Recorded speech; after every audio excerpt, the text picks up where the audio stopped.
on prend 1 euro.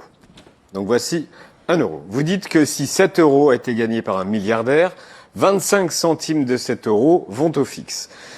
Voici un autre euro. Si 7 euros a été gagné par un Français moyen, 51 centimes vont au fisc. Les milliardaires payent en impôts personnels sur leurs revenus, sur leur fortune immobilière, l'équivalent de 2% de leurs revenus.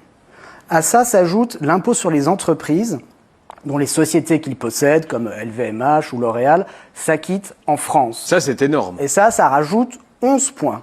D'accord ? Donc, ils arrivent comme ça à 13%. 13% de leurs revenus est payé en impôts à la puissance publique française. Nettement moins que toutes les autres catégories sociales, qui payent de l'ordre de 45-50% de leurs revenus en impôts.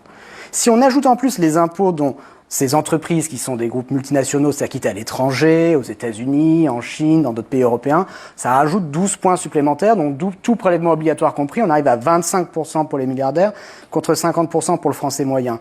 La conclusion, c'est que quelle que soit la façon dont vous regardez les choses, les milliardaires sont considérablement sous-imposés. Pourquoi est-ce que c'est un problème ? Tout simplement parce que c'est une violation du principe constitutionnel fondamental d'égalité devant l'impôt, qui est inscrite dans la Déclaration des droits de l'homme et du citoyen de 1789, reprise en préambule de la Constitution de la Ve République. Et si je résume grossièrement, vous proposez de taxer 2% du patrimoine au-delà de 100 millions. C'est comme si on taxait 50% du revenu, c'est ça ?